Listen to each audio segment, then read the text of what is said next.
Good morning students, welcome to my channel dreams make real. बच्चों, my name is Deepali और आज मैं आप लोगों को आपकी 9th क्लास की हिंदी की कार्यपत्रक आई है, कार्यपत्रक नंबर 78, जिसकी तिथि 27 जनवरी 2000 रहेगी बच्चों।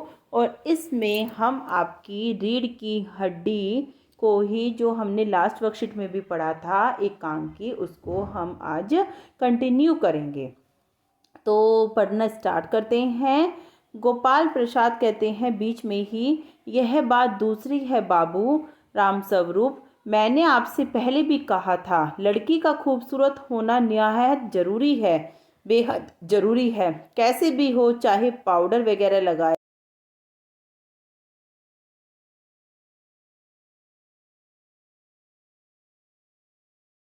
आपकी लड़की तो ठीक है, पूछ रहे हैं वो। तो राम स्वरूप उत्तर देते हैं, जी हाँ, वह तो अभी आप देख लीजिएगा। गोपाल प्रसाद बोलते हैं, देखना क्या, जब आपसे इतनी बातचीत हो चुकी है तो यह रस्म ही समझिए। तो राम स्वरूप क्या कहते हैं, है यह तो आपका मेरे ऊपर भारी एहसान है। तो गोपाल प्रसाद कहते हैं, और जन्मपत्री तो मिल ही गई होगी, मतलब उन्होंने बातों ही बातों में बिना लड़की दिखाए रस्म पक्की कर ली है। तो आगे क्या कह रहे हैं वो राम स्वरूप जी, जायजे का मिलना क्या मुश्किल बात है, ठाकुर जी के चरणों में रख दिया, बस खुद ब खुद मिला हुआ समझिए। गोपाल प्रसाद कहते हैं, यह ठीक कहा आपने, बिल्कुल ठीक। थोड़ी देर रुककर कहते हैं, लेकिन हाँ, यह जो मेरे कानों में भनक पड़ी है यह तो गलत है ना। तो राम स्वरूप क्या कहते हैं, चौंक कर अचंभे में क्या कहते हैं, क्या। तो गोपाल प्रसाद कहते हैं, यह पढ़ाई लिखाई के बारे में, जी हाँ, साफ बात है साहब, हमें ज़्यादा पढ़ी लिखी लड़की नहीं चाहिए, मेम साहब तो रखनी नहीं, कौन भुगतेगा उनके नखरों को, बस हद से हद मैट्रिक पास होनी चाहिए। क्यों शंकर, देखो उस टाइम ये होता था कि लड़की सुंदर हो, बस ज़्यादा पढ़ी लिखी ना हो। तो यही कह रहे हैं, कौन सा उससे हमें कुछ नौकरी करानी है तो बस मैट्रिक पास होनी चाहिए वो लड़की। तो शंकर क्या कह रहा है, जी हाँ, कोई नौकरी तो करानी नहीं है। तो राम स्वरूप क्या कह रहे हैं, नौकरी का तो कोई सवाल ही नहीं उठता।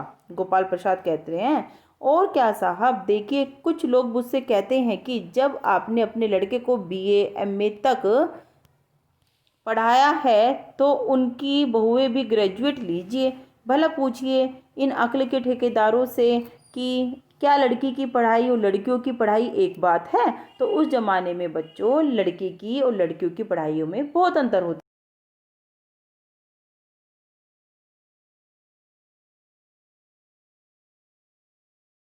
है है ना। लड़कियों को ज़्यादा पढ़ाया नहीं जाता था, और मर्दों का तो काम ही पढ़ना और काबिल होना है। अगर औरतें भी वही करने लगेंगी तो अंग्रेजी अखबार पढ़ने लगी और पॉलिटिक्स वगैरह पर बहस करने लगी, तब तो हो चुकी गृहस्थी। तो वो कह रहे हैं कि अगर औरतें भी नौकरी करने लगी, बाहर निकलने लगी घर से, तो फिर घर को कौन संभालेगा जनाब। मोर के पंख होते हैं मोरनी के नहीं, शेर के बाल होते हैं शेरनी के नहीं। तो राम स्वरूप क्या कहते हैं, जी हाँ, मर्द की दाढ़ी होती है औरत के नहीं, है। शंकर भी हंसता है, मगर गोपाल प्रसाद गंभीर हो जाते हैं। गोपाल प्रसाद क्या कहते हैं, हाँ हाँ, वह भी सही है। कहने का मतलब यह है कि कुछ बातें दुनिया में ऐसी हैं जो सिर्फ मर्दों के लिए हैं, और ऊंची तालीम भी ऐसी चीज़ों में से एक है। ऊंची तालीम मतलब ऊंची शिक्षा भी ऐसे ही मर्दों के लिए है, औरतों के लिए नहीं है। तो बच्चों, हमने इसको पढ़ लिया है। अब हम जो 5 प्रश्न दिए गए हैं, चलिए उनको देख लेते हैं, और आपको पेंसिल लेकर बैठना, और साथ ही वीडियो को लाइक कर देना बच्चों। चैनल को सब्सक्राइब भी कर दीजिए अगर अभी तक आपने चैनल को सब्सक्राइब नहीं किया है। देखो बच्चों, पहला प्रश्न है, गोपाल प्रसाद के कानों में क्या भनक पड़ी थी। गोपाल प्रसाद के कानों में राम स्वरूप की पुत्री के पढ़े लिखे होने की भनक पड़ी थी। पहले उन्होंने सोचा था कि लड़की पढ़ी लिखी नहीं है, लेकिन बाद में उन्होंने सुना कि राम स्वरूप की पुत्री तो ज़्यादा ही पढ़ी लिखी है। प्रश्न नंबर 2 देखते हैं, इस गद्यांश में लड़के लड़कियों में क्या भेद किया गया है। क्या हमें लड़के लड़कियों में भेद करना चाहिए, बताइए बच्चों। क्या आप चाहते हैं कि आप ना पढ़ें, आपके घर पर भेद किया जाता है, आपने कहीं किसी को देखा है लड़के लड़कियों को भेद करते हुए, अब वर्तमान समय में, तो आपको लिखना है। इस गद्यांश के अनुसार लड़कियों को ज़्यादा पढ़ा लिखा नहीं होना चाहिए।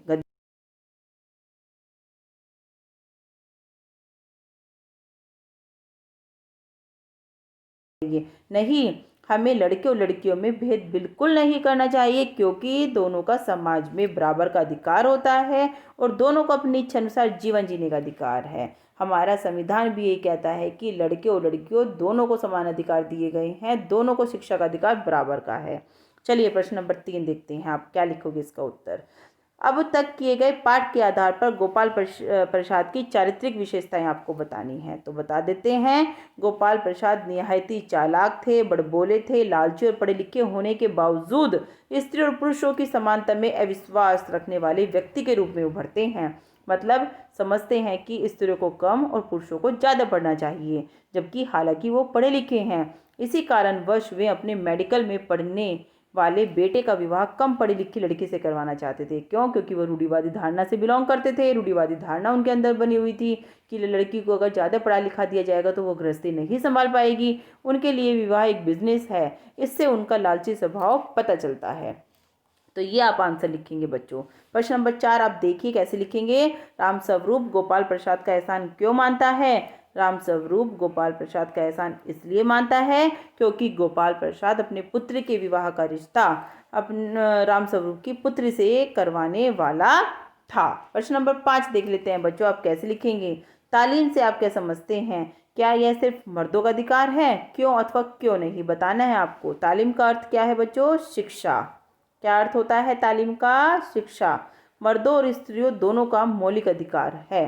लड़के लड़कियों दोनों को अच्छी शिक्षा प्राप्त करनी चाहिए, क्योंकि अच्छी शिक्षा से ही वह भविष्य में अपने पैरों पर खड़े होकर देश का विकास कर सकते हैं। स्त्री और पुरुष समाज में एक सिक्के के दो पहलू